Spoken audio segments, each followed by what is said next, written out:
育った環境は会社経営ですね、してたところと、2009年から2011年は、日本製のところで大企業の会社員を経験し、で、2012年は、からはベンチャー企業の会社員ということで、今の会社はまだ20人もいないぐらいの、規模の会社にはなります。はい。で、実際に10年やってるので、2000回ぐらいの講演会は担当してます。で、ビジネスかスポーツとか芸能関係の多岐にわたる、講演を実際に視聴しているっていう感じです。で、仕事内容としましては、リモートワークもほぼ、コロナになって結構、会社も打撃を受けたんですけど、そこから軌道修正をして、全部フルリモートにするとか、基本的にはもうずっと家で仕事をしてます。で、営業をしているという感じですね。で、特定講師のマネージャー業務っていうのもやってまして、で具体的には、ガリガリ君ですね。ガリガリ君の開発者の方がいらっしゃるんですけど、もう70代の方で、その方のマネージャー業務、メディアだったりとか、そういったところの、ことの窓口をやったりとかもしていると。で、MC とか司会業もやってまして、で、MC とかは、例えばその、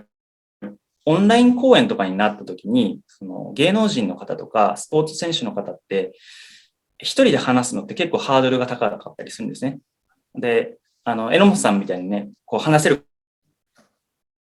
方もいらっしゃるんですけど、なかなか話せないっていうところがあるので、私が聞き役として入って、で、それで、司会をやったりとかっていう感じですね。MC をやったりとかっていう感じですね。で、YouTube のチャンネル運営してますけど、先ほど紹介で、その、社員系教育 YouTuber とか、言っていただいたんですけど、全然、そんな大したものではなくて、全然、登録者も1000人もいてないですしね。ただ、その、YouTube を利用した営業をやってるっていう感じですね。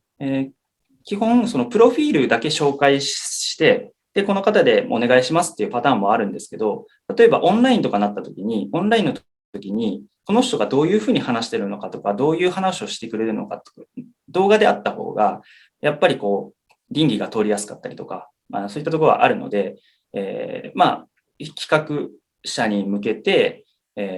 参考材料になるような YouTube の動画を撮って、で、それでこの人に依頼をつなげるっていう、そういう循環で YouTube を使ってるっていう感じです。あとは、その電子書籍とかも、そのワニブックスさんっていうところと、これも、協業、してですね、実際にその講演で話しているところを文字起こしをして、で、それを電子書籍で売るっていうところ。で、その、企画だったりとか、そういったところもやってるっていう感じですね。だから結構いろいろやらせていただいてるっていう感じです。で、YouTube のチャンネル運営なんですけど、こういう感じのもので、いろんな方に、ご登壇をいただいているっていうところなんですけども、左上にQR コードもあるんでね、また見ていただければありがたいかなというふうに思います。はい。そうですね。ありがとうございます。で、具体的に先ほどお伝えしてたような、その YouTube の、中身なんですけど、これ、サンジャポとか出られてる、その杉村太蔵さんなんですけど、で、その方に、そういうインタビューをしながら、実際にどういう話をしてるんですかみたいなところをインタビューしてるっていうところですね。はい。ズームインタビュー、第1回目のゲスト講師って誰かなっていうところなんですけど、なんと、我らが榎本晋作さんにご登録。皆さんの反応がわかんないですけど、そうですね。もう、これは、ね、榎本さんにね、ご協力いただいて、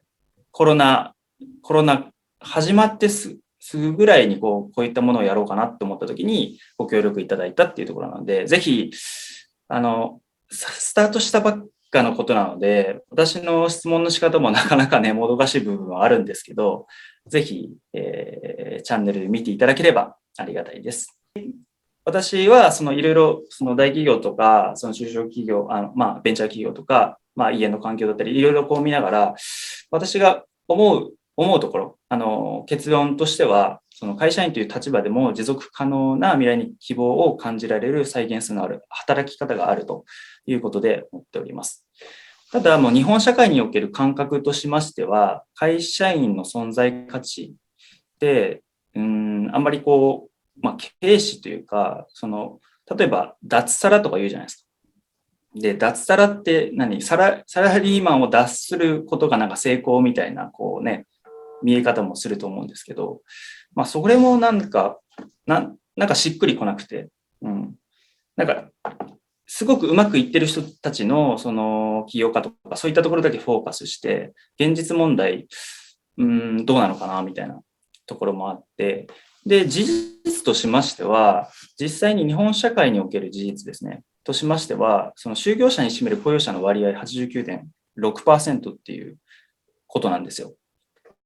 で、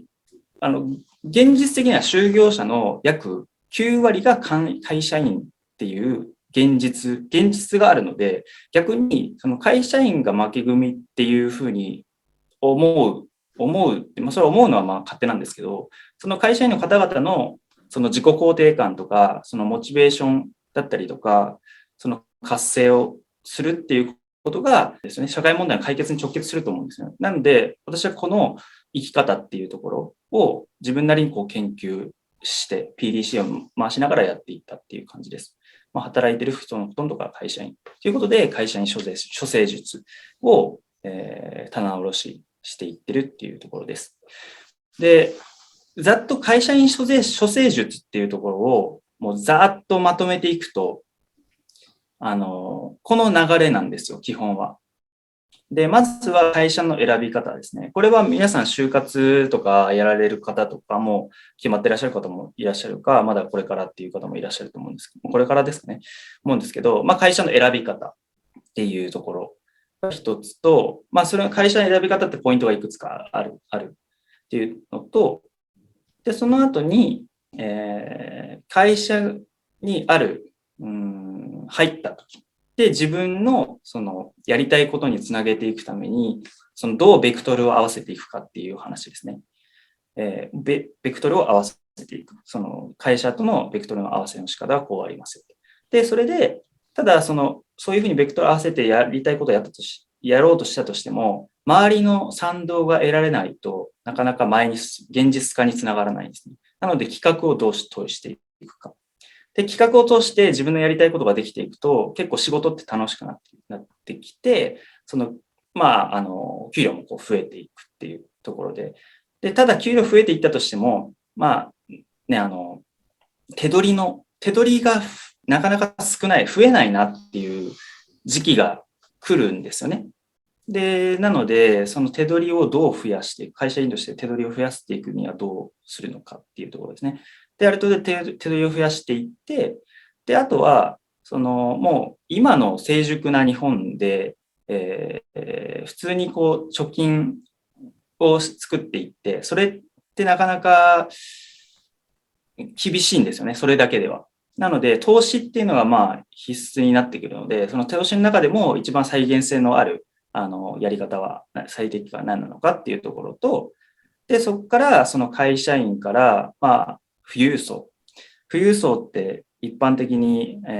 新入資産 1億円以上がこう富裕層って言われるんですね。だから年収いくら持ったとしても、全部それ使ってしまってたら、もうずっとそれだけで終わりなんですよ。なので、ある程度、お金を持っていくことによって、で、その利息でうまく、回しながら生活していく。だから、人生100年時代でずっと仕事できるわけではないですし、年金がどういうふうに今後になっていくかもわからないので、ある程度自分で、作っていく必要があるので、そこのラインとしては、やっぱり郵送ぐらい目指